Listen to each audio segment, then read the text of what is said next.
Hi friends, Anamika food corner.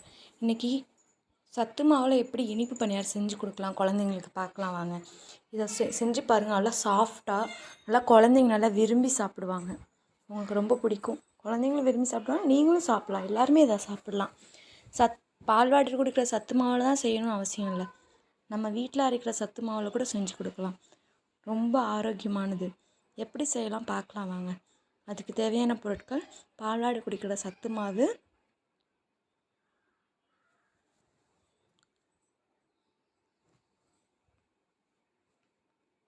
வெல்லத்தை காய்ச்சி வடிகட்டி எடுத்து வச்சுருக்கேன். நமக்கு தேவையான அளவு இனிப்பு எடுத்துக்கலாம். ஏலக்காயை தட்டி எடுத்து வச்சுருக்கேன். ஒரு வாழைப்பழம், எந்த வாழைப்பழம் வேணாலும் எடுத்துக்கலாம். ஒரு மிக்சி சாரை எடுத்து அதில் சத்து மாவு போட்டு வாழைப்பழத்தை நல்லா பீஸ் பீஸாக கட் பண்ணி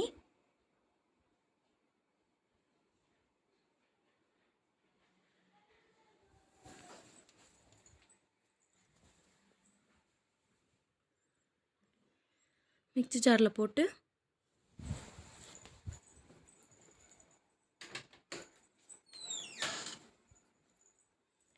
காய்ச்சி வச்ச வடிகட்டினதை, வெல்லத்தை காய்ச்சி வடிகட்டினதை அதில் ஊற்றி கொஞ்சமாக தண்ணி ஊற்றி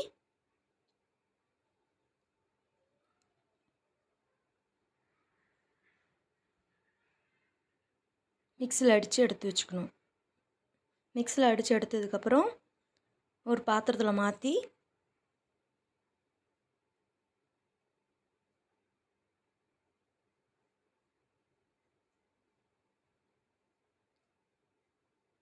கொஞ்சமாக தண்ணி ஊற்றி நல்லா ஒரு கிண்டி கிண்டி விடணும்.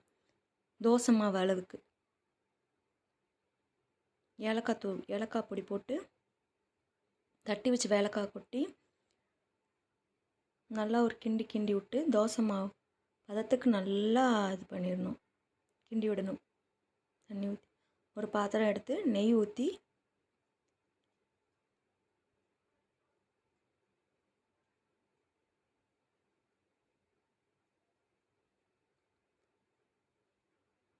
ஸ்டவ் பற்ற வச்சு பனியாரக்கல் அடுப்பில் வச்சு நெய் அதில் ஊற்றி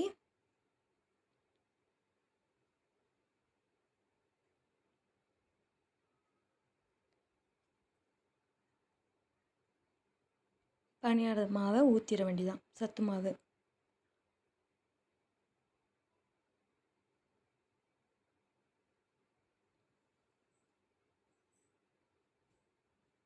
ஊற்றி அது வெந்துருச்சான்னு திருப்பி போடணும்.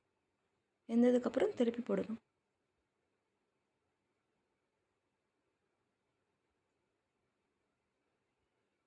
நல்லா 2 பக்கமும் நல்லா வெந்திருக்கணும்.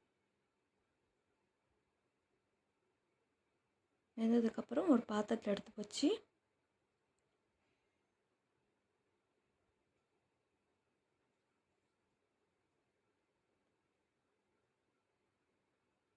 இதை குழந்தைங்களுக்கு டெய்லியும் கொடுங்க. ரொம்ப நல்லது.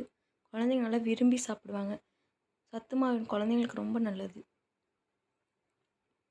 குழந்தைங்க வேண்டான்னு சொல்லவே மாட்டாங்க. இப்படி கொடுத்தீங்கன்னா குழந்தை ஆரோக்கியமாக இருப்பாங்க. குழந்தைங்க சத்து மாவு சாப்பிட்டு அடம் பிடிச்சிச்சின்னா இப்படி கொடுத்து பாருங்கள். குழந்தைங்க நல்லா சாப்பிடுவாங்க.